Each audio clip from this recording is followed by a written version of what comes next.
After Moses, written by Michael F. Kane, narrated by Randy McCartan.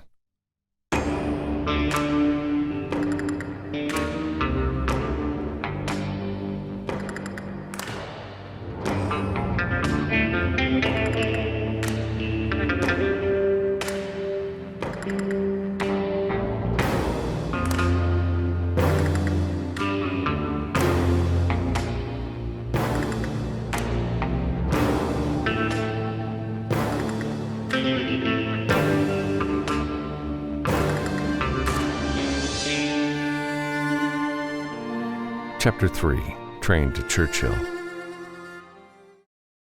Oh, I most certainly blame the Americans. No doubt they all watched too many John Wayne movies in those days. What? You don't know who he is? Famous actor from a couple centuries back. Cinema history buffs can tell you all about him. Just look him up. You'll see what I mean. The Americans got here first. To Mars, that is. Their infrastructure was already well developed, so Moses was able to get them out the door quickly, so to speak. He set up their first colony on Mars, took one look outside, thought it looked familiar, and named their little colony Arizona, in the city Flagstaff. I don't know if the cowboy hats were a joke at first or serious, but the thing spread like a disease to all the other colonies when we got here. Next thing you know, we're all living in a John Wayne movie under a benevolent AI overlord. The future is a most peculiar place indeed. Edmund Hughes, commander of Her Majesty's Martian colony, died 2 a.m. For Matthew Cole, there were a couple of downsides to the $25 payout. First, it meant he was eating freeze-dried nutrient rations for the foreseeable future. The hold of the Sparrow had a locker crammed full of the nearly inedible bars. He'd purchased them years ago for lean seasons, and now certainly qualified. He peeled back the wrapper from the unappealing bar and took a bite. The complete lack of flavor wasn't quite as bad as the dense, gritty texture. Matthew always had the impression that he was eating a block of dried mud. The second downside to the $25 payout was that his broker didn't much care for a 10% cut, amounting to $2.5. Matthew tried to spin it as better than nothing, but Benny hadn't found the joke funny. Not only had the broker disconnected the call, he hadn't answered any of Matthew's succeeding attempts for 2 weeks. This wasn't the first time this had happened, so Matthew wasn't particularly worried. Next week he'd worry. Today he checked the public freelancer boards, as he had every day, and, as usual, came up disappointed. The Sparrow still sat in the Kyoto spaceport, incurring daily parking fees. He hadn't moved it, afraid to burn fuel until he had a job. But now the parking fees would cost more than the fuel. Sometimes you lost when you gambled. The light on Matthew's comm lit up. He took the call, not even bothering to look at who it was. "All right, I have a job for you." Benny's voice rumbled through the cockpit. Matthew smiled, mostly in relief. He tossed the unfinished bar onto the console, hoping he'd never have to touch another one if he could help it. "I knew you'd forgive me, Benny. What do you got for me?" "Send it in now." The information popped up on Matthew's display. Extra security on a prisoner transport. Then he saw the expected danger. Extreme hazard? Are you trying to get me killed? "No, I'm setting up a team for this contract." Matthew heard a certain smug tone in the broker's voice. He didn't like it. "I don't do team contracts," he reiterated for the 100th time. "We've gone—" "You do now," Benny interrupted. "Because if you don't do this contract, we're never working together again." The cockpit was silent, except for the gentle white noise of the open comm channel. Matthew stared at the blue display. The pay would be good, but he didn't do team jobs.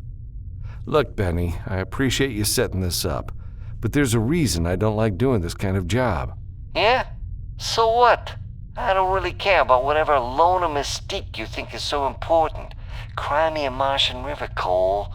It'll evaporate into thin air before anyone cares. I've got a dozen other clients that would take this job in a heartbeat. But you know what? I thought about you, Cole. Thought about how hungry you are right now, probably eating mushy ration bars. Matthew looked at the half-eaten bar. So you do care? In so much as that you're a good freelancer when you actually work and make me money? Yeah, I care. And you know what else? You're gonna cave this time and do this job. Is that right? Yep, and you got exactly 10 seconds to agree or you never hear my voice again. That's almost cheating, Matthew thought in annoyance. He thought about calling the broker's bluff, but he also thought about his grumbling stomach. He gave it a 9 count anyway, just for fun. Fine, I'll do it, but just this once. He heard Benny's nasally voice laughing on the other side of the comm. It sounded like he was covering the microphone with his hand to mute it, and Matthew could barely make out muffled words. You were right. He totally bought it. Matthew frowned. First at the implication that Benny might have actually just played him like a fiddle, then at the thought that there was someone colluding with him. Who you talking to, Benny? Oh, that was just my business partner. Don't worry about it. I'll send you the rest of the details on the job. No failures this time, Matthew. Yeah, I'm already on my way. He started warming up the Sparrow's engines for a quick hop to Mars's southern hemisphere. This is just a one-time deal, okay? Just this once. Sure, Benny said as he cut the comm. Matthew finished the pre-flight checklist and pulled up the Kyoto spaceport on his monitor. He tried not to wince as he paid the Sparrow's parking fee, nearly cleaning out the last of his account. He should probably thank Benny for forcing him to take this job, but he didn't want him to get too comfortable. Punching the engines, he lifted off, heading for new and, hopefully, greener pastures. Not that anywhere on Mars was particularly green, though the Arizona region was certainly the closest. Here, the environmental shields extended further from the cities than anywhere else in the solar system. A wide land of valleys filled with farms and settlements, nestled between red rock mesas, branched out from the city of Flagstaff. As the Sparrow approached Arizona, Matthew gave a wide berth to the region's Atmo factory, an enormous cometary fragment brought here by Moses over a century ago, was slowly being consumed by plasma torches, releasing carbon dioxide, nitrogen, methane, trace amounts of oxygen, and other gases into the thin Martian air. A dozen such Atmo factories were scattered around Mars. Moses had promised to make the air of the red planet breathable without assistance from technology. The first step was to get the air pressure high enough to live without suits. The second step would have been to adjust its composition to make it breathable. But that was all history. Moses left, and the colonists had managed to finish the first step on their own by simply manning the remaining factories. Though the air was still rather thin, the second was now just a dream, lost like so much else. Matthew landed the Sparrow on the outskirts of one of the border towns. The green ended abruptly at the environmental shields, and the red sands of Mars continued undisturbed by man as far as the eye could see. He walked into the small, dusty town of ramshackle buildings, towards the tiny police station. A town this size likely only had a single lawman, possibly even part-time or a volunteer. But he wasn't here to see the local enforcer of justice. Matthew pushed open the door of the station and found 3 men already inside. One was quite clearly the local lawman, dressed in faded and dirty blues, and wearing a wide-brimmed cowboy hat that was expected of him on this part of Mars. The second man was another freelancer, and thus one of the partners that Matthew was unwillingly going to have to work with on this job. Leaning against the wall, he was dressed in dark combat fatigues and had a rifle slung on his back. Vaguely, Matthew remembered that his name was Vance. He'd only seen the man once or twice at a distance. The last man had to be the job's contact. The civilian clothes he wore did little to hide that he was a government man. The too straight posture, the set of his jaw. All of it spoke of a bureaucrat that was used to having his way because he was from the government and he was here to help. Matthew tipped his Campero. "Matthew Cole, here for the job? I take it you're Mr. Thompson?" The government man nodded and offered a hand for Matthew to shake. "Ryan Thompson, Arizona Minister of Law. It's a pleasure to meet you, Mr. Cole. I've not heard of you before, but the broker I spoke with claimed you were a man of principle." "I suppose you could say that," Matthew said uncomfortably, shaking his hand. "But I'd rephrase it to say that I try and make an honest living." "I see. Well, the Republic of Arizona is only interested in working with honest freelancers such as yourself. It's not good business to pay someone who might end up working for the bad guys next week, as I'm sure you understand. If you'll just take a seat, we're still waiting for the last freelancer." Matthew sat in one of the sparse room's chairs, tapping his fingers idly, hoping the wait wouldn't be long. He wasn't disappointed by the wait. He was disappointed by who came through the door. Abigail Sharon ducked her head as she entered the police headquarters. She wore her powered armor openly, no trench coat today, to hide her fantastic piece of earth tech. Her eyes locked onto Matthew's and gleamed with amusement. He tipped his hat to her politely. "Ms. Sharon?" "Cole, how's that head doing after that little spill up in Kyoto?" "Better, actually. Thanks for asking," he smiled. "No thanks to you." "Oh, you two have worked together before?" Mr. Thompson asked, oblivious to the subtext. Matthew scratched the back of his head. "That's maybe a little too generous a way of putting it." Sharon smiled and leaned against a wall, her exo-suit polished to a shine. "I laid him out flat in the street. Just business, nothing personal." The government man eyed them both with suspicion. "Is this going to be a problem?" "Not at all," she replied sweetly. Matthew thought about saying yes. He thought about walking out of the police station and back to the Sparrow. But then he also thought about the ration bar that probably still sat on the console. "No problem, sir, as Ms. Sharon said, just business." "Good," Thompson said. He didn't look convinced. "I hope you don't have a similar distasteful past with Mr. Vance." "I only know him by name." Matthew extended a hand to the third member of the team, who shook it curtly. "Pleasure to meet you, Mr. Cole." Vance smiled, a big smile, the kind that irritated Matthew. He tried not to let it get to him. Some people were just annoying. Didn't mean they weren't good at their job.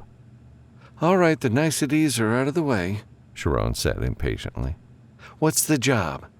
The government man turned on the monitor mounted to the wall. It flashed up with a map of Mars's southern hemisphere, highlighting a rail line. "Prisoner transfer. I've been working for months to take down the Hawthorne gang. They've been operating out of this part of Mars for the last 4 years and getting bolder as time goes on. Last week, my deputies made a key arrest, none other than James Hawthorne himself, the second in command under his older brother." "Congratulations," Sharon said. "I've had more than one run-in with the Hawthorne goons. Last time we ended up demolishing most of a warehouse. It was fun." "I remember. Let's not have a repeat, please," Thompson said, shaking his head. "James was responsible for murdering a member of Churchill's parliament last year. As such, the Brits have formally requested that we extradite him to Churchill, presumably to hang him on the steps of Parliament. I'm not really in a position to deny the Prime Minister, as I owe him a favor. Tomorrow morning, James Hawthorne will secretly be transported on the mag train to Churchill." He rubbed his hands together. "We're trying to do this quietly, to keep the Hawthorne gang from trying to spring their man en route. The train is a normally scheduled passenger train, with one of the cars exchanged for a high-security cell. We'll have 10 armed deputies in the car with Hawthorne." "Where do we come in, exactly?" Vance asked, leaning forward. "Truth is, I don't like this whole operation," Thompson said. "But the Brits insist on having their man. I'd rather deal with James Hawthorne myself, but that's not going to happen. And it gets worse. I know for a fact that I've got a mole somewhere in my officers. There's no other way the Hawthorne gang could predict my operations the way they do. Picking up James was sheer luck, something I'm a little loath to admit. I think odds are good that the gang already knows the plan. You three are my wild card. His job is off the official record, and I paid good money for the broker to keep it quiet. If the Hawthorne gang shows up, I hope to surprise them with the Shield Maiden and 2 of the best crack shots in the solar system. Made sense, Matthew thought. But if Thompson had security issues, odds were good the Hawthorne gang would find out about the freelancer backup anyway. Of course, there was also the chance that this was all for nothing. What happens if the guests of honor are no-shows? He asked. Thompson smiled tightly. Then you 3 get the easiest paychecks of your lives, courtesy of the Republic of Arizona. Matthew sat back in his chair. One could hope, and maybe even pray that would be the case. A little easy money would be a happy ending for everyone. Well, except for James Hawthorne.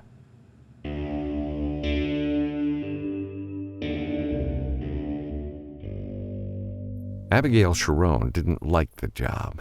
Not one bit, and not because she didn't like working with the team. That was a pretty regular occurrence. She didn't even particularly mind working with Cole, despite their little run-in a few weeks ago. She'd given him a hard time, but he'd seemed a decent sort of guy from what little they'd spoken. At the very least, he was polite, and that was rare enough in this day and age. The minister's calm confidence that something would indeed go wrong, and that he had a mole, that was unnerving.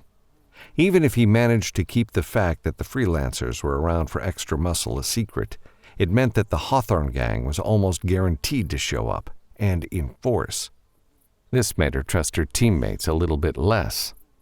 When you have a mole, everyone is a suspect. After the minister had left, the freelancers spent the next hour going over the details of the operation. In the end, they decided to split up across the mag train. Vance would guard the rear car, posing as a passenger and keeping lookout. Cole would also pose as a passenger, but in the frontmost car, right before the secure cell. Abigail, unable to go under cover, would join the deputies in guarding James Hawthorne directly, and only show herself if it became clear an escape attempt was being made.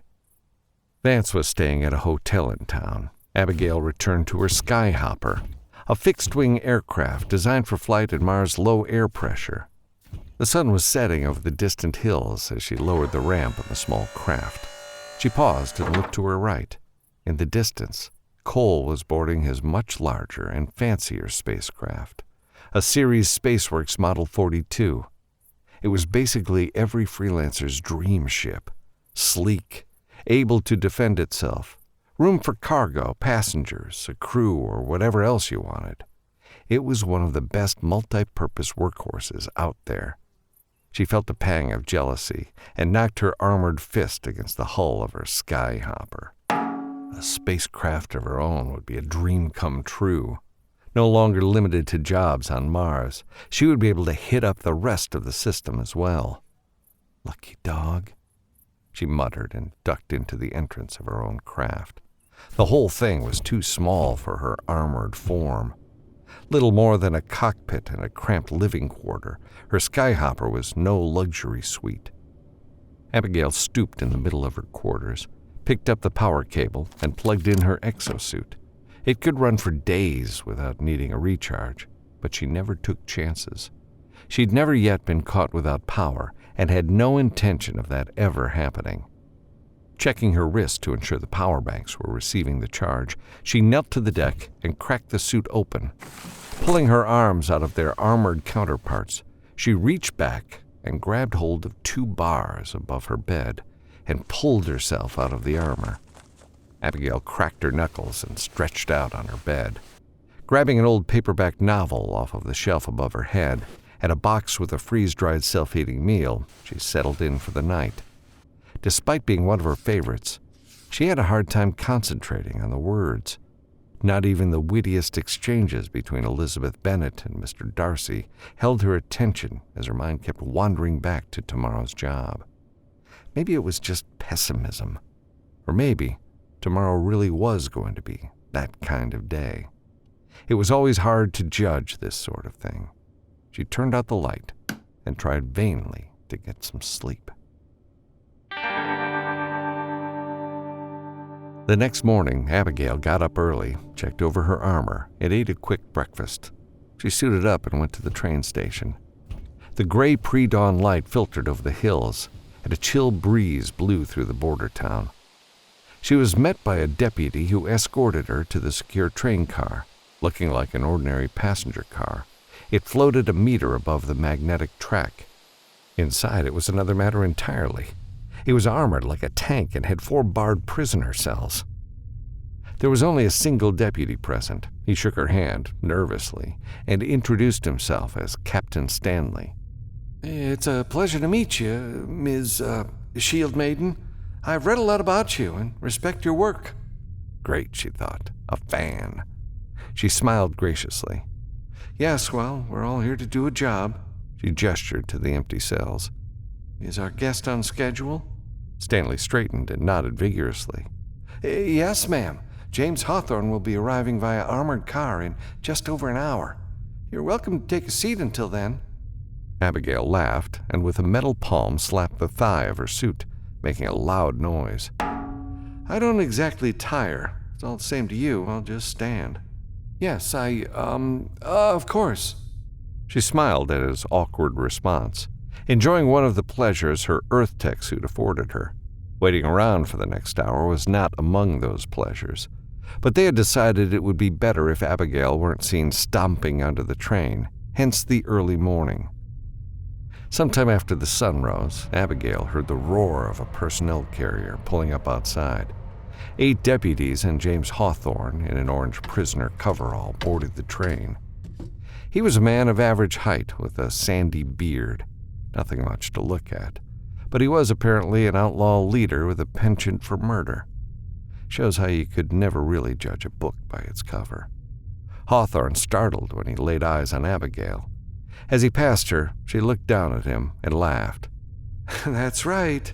Whatever your little men have planned is not going to work." He spat at her and was wrestled into a cell by the deputies. Captain Stanley laughed. "You ought to treat a lady with a little more respect. I get a feeling she could rip you limb from limb." The outlaw leader didn't say anything, just glared daggers at the deputies from behind his bars. Abigail leaned against the wall in front of him and crossed her arms, deciding to stare him down while she waited. There was an unpleasant tickle in the back of her mind that Hawthorne was a little too calm, even after his initial shock of seeing her. There was going to be trouble. She was almost certain.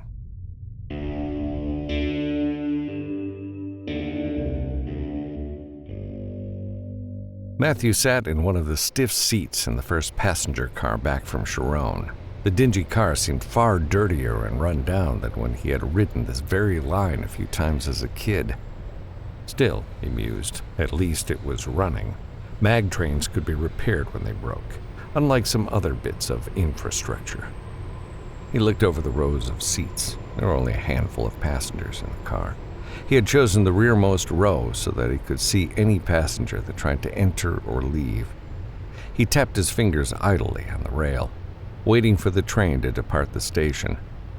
Churchill was some 900 miles from Arizona. The trip by mag train was about 4 hours, normally enough time for a good nap. Today it was going to be monotonous waiting for something to happen. This was the kind of job that could make you jump at shadows as it dragged on. He was confident something would happen.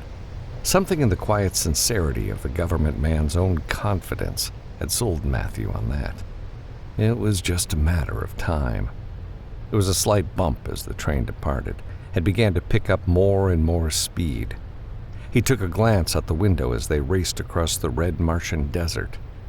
There was even a bit of blue in the usually hazy red sky this morning. He pulled back a sleeve and glanced at his old wristwatch. Weeks ago, he had set it to Mars-length days, which were conveniently only a few minutes longer than standard. He dialed it to local time. If the bandits were smart, they'd make their move at the 2-hour mark. Halfway in between the colonies would give them more time before reinforcements could arrive. Then again, sometimes there was value in doing the unexpected. 20 minutes into the ride, 3 men entered the car. There was nothing suspicious about the way they dressed. Simple working clothes with wide-brimmed hats. But there was no good reason for them to have changed cars. Matthew watched them casually as they walked toward the front of the car. They didn't seem to have marked him. He pulled out his comm and signaled the other 2 freelancers. He got an immediate counter-signal from Sharon. She must have been ready and itching for action. Vance didn't answer. Matthew fired the signal again and grimaced. Vance may already have been identified and eliminated. The 3 men had reached the front of the car and neared the door. Matthew stood and bellowed, "Everybody get down!" This was for 2 reasons. First, he wanted the handful of civilians in the car to hit the deck. This was going to get violent, one way or another. Second, he wanted to give the suspicious characters a chance to either prove their innocence or guilt before he opened fire. All 3 of them spun and drew their guns, and Matthew had his answer. He fired 4 shots from his revolver, striking 2 of the men before they even finished turning. The third was fast and had his own gun drawn before the others hit the ground. Matthew dove behind the seat as sparks scattered from the bullets. The report was deafening in the enclosed space. He was on his feet again in a moment, with his gun trained towards the target. The outlaw had taken cover behind a partition at the front of the car. Matthew took a risk and fired all 3 shots at the partition. There was a cry of pain, and the man fell into the aisle. Matthew pulled a speed loader from a pocket and had his revolver ready to fire again. "Make sure your cover is bulletproof next time," he said to no one in particular, as he walked past the rows of seats. Thankfully, the few passengers had heeded his warning and taken cover before the fight. "Might want to stay down, ladies and gentlemen. I think you're in the middle of an old-fashioned train heist," he signaled Vance one last time. Still, no answer.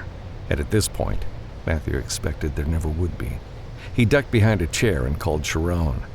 "No answer from Vance. 3 bogeys down. You quiet up there?" "Quiet as a church. Were there only 3? "So far.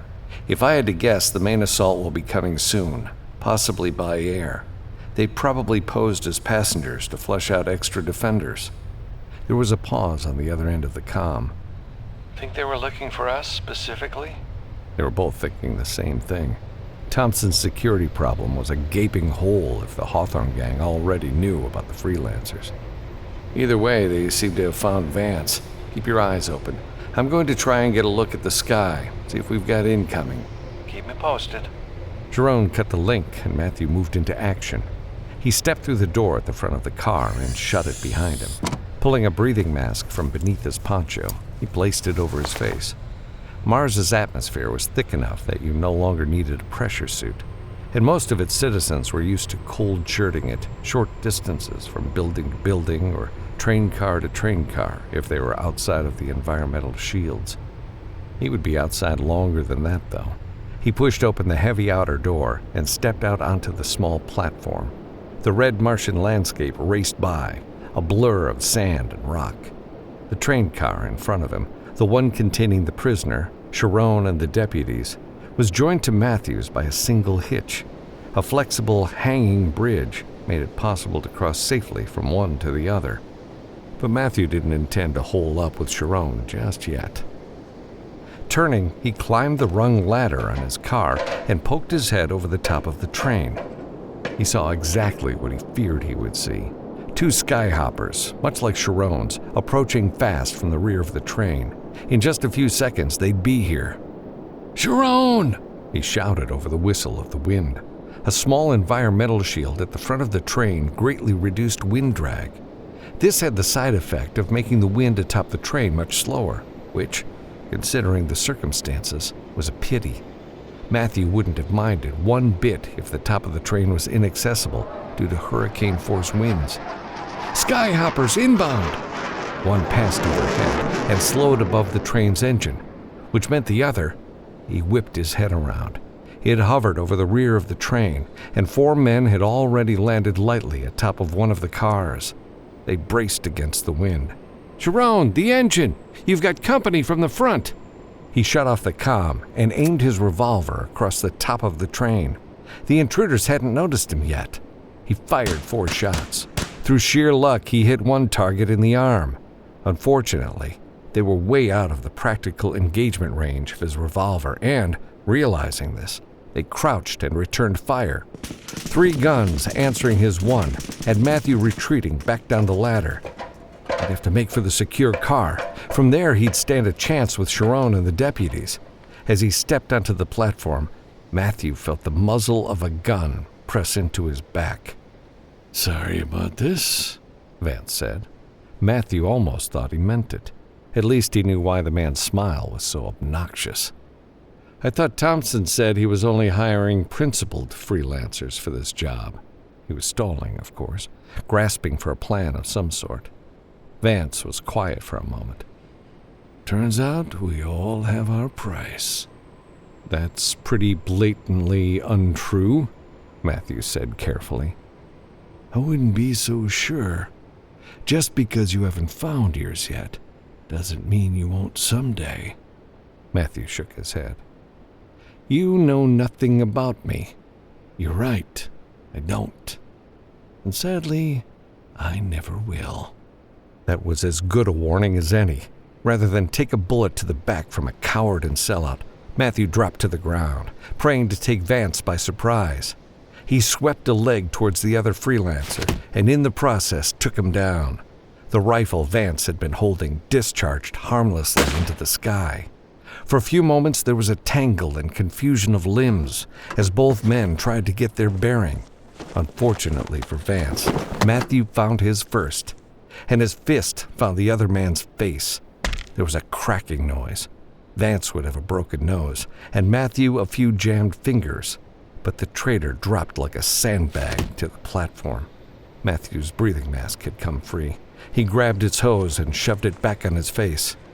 He checked to make sure that Vance's was secure too. Asphyxiation wasn't a death he'd wish on anyone. From the secure car, he heard a barrage of gunfire and leaped to his feet, hoping it wasn't too late.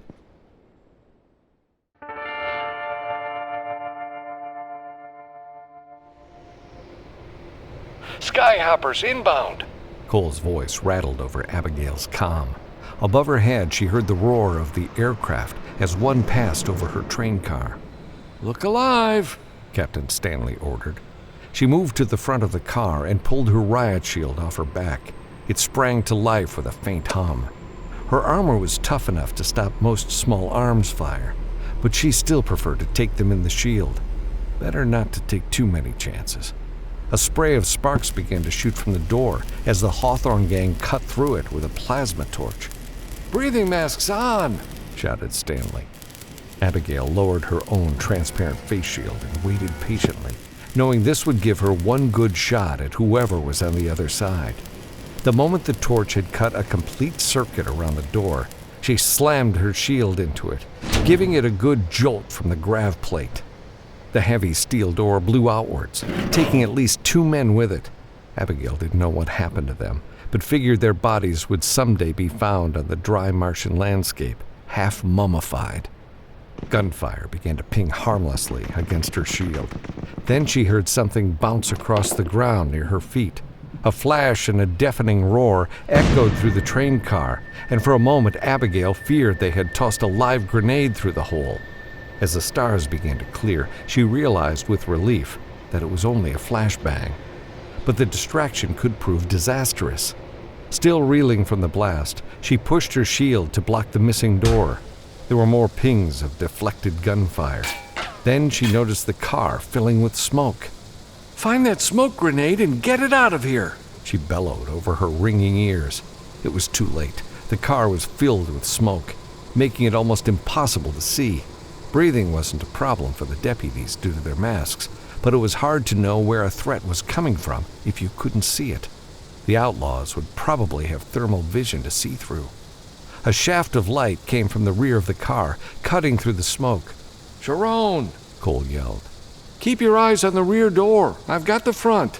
We're going to have more company from the back in just a minute. They unloaded a squad on the rear cars." Abigail swore under her breath. Captain Stanley gave new orders to his men, and 4 of them exited the rear of the car to defend from that position. The gunfire had stopped, and Abigail risked a peek around her shield. She couldn't see anyone on the other side. That didn't make sense. What were they? The voice of one of the deputies rang through the car. "The prisoner!" There was a clang of metal and the rush of air as a new hole opened in the train car's side. So that was the purpose of the flashbang and smoke grenade. Distraction while they cut through the prisoner's cell. One of the deputies' revolvers barked twice. "Too late! They have him!" a voice shouted. Abigail growled and unlatched what was left of the door, pushed it open, and stepped out onto the platform, empty, with no outlaws in sight. She grabbed the rung ladder and pulled herself up to the top of the car. The skyhopper at the front of the train had drifted back behind the secure cell, and several men, including James Hawthorne, were running the length of the train towards it. Having no better plan, she ran across the top of the secure cell after them, leaping lightly to the next car. It was a dangerous leap for a man on foot, but for her, it was an easy jump. The outlaws must have heard her heavy suit land with a bang. While Hawthorne continued running towards the skyhopper, they turned and opened fire. She advanced slowly as the bullets ricocheted off her shield. "Here's a hand?" Cole asked from behind her. Abigail glanced at him in surprise, unaware that he'd followed. "Be my guest," she said through gritted teeth. Cole stood behind her, using her and her shield for cover, and began returning fire with the bandits. He was a good shot, real good. In a matter of seconds, 2 were downed, and the remaining 3 were beating a hasty retreat. "Move forward," he said calmly. "The deputies are pushing through the train beneath us as we speak." "Who put you in charge?"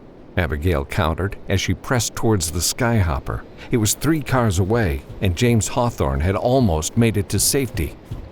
Reaching the end of the car, she leaped to the next and glanced behind her as Cole took a running jump to join her. She could reach Hawthorne easily, but then the skyhopper opened fire. The chin-mounted chain gun began unleashing a storm of lead on them. She knelt to the ground so her shield would provide better coverage. The larger caliber bullets would almost certainly pierce her armor's shell. Cole took cover behind her again, his back against her own. Hopefully any passengers below were out of the line of fire. Abigail tried not to think about that right now. "We might have a problem," he said, his voice surprisingly calm. "You think?" "Yep. I'm going to be eating ration bars till the day I die." "You do seem to be good at failing contracts," she shouted. "I seem to remember that I was the only reason anyone made any money back in Kyoto." "Can this wait till later?" she shouted. He wasn't wrong, but she wasn't about to admit it.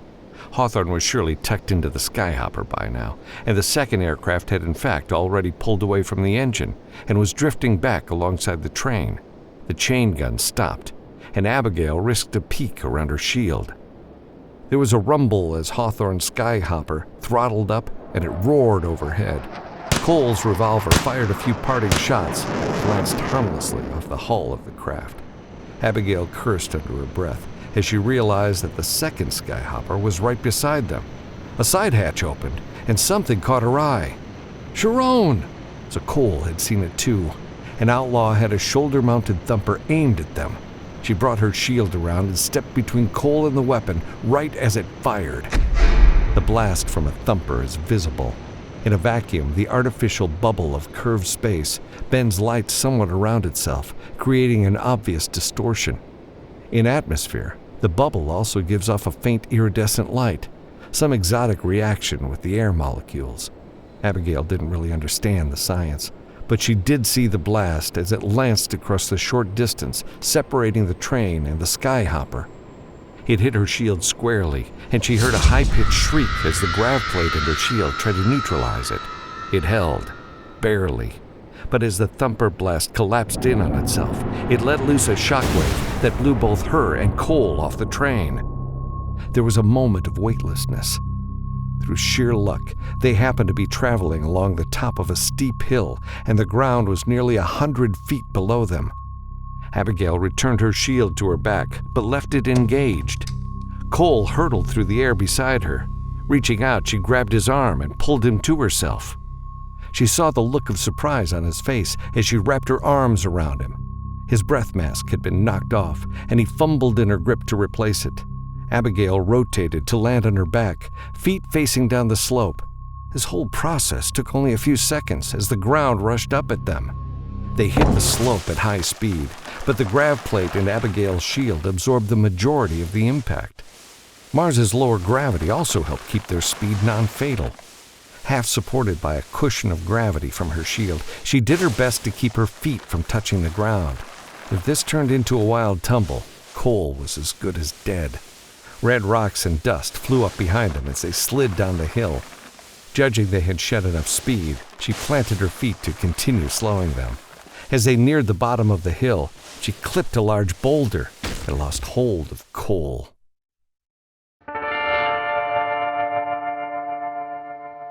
Matthew bounced another 20 feet across the shallow basin of sand at the bottom of the hill before tumbling to a halt. He coughed, then realized his mask had come free yet again.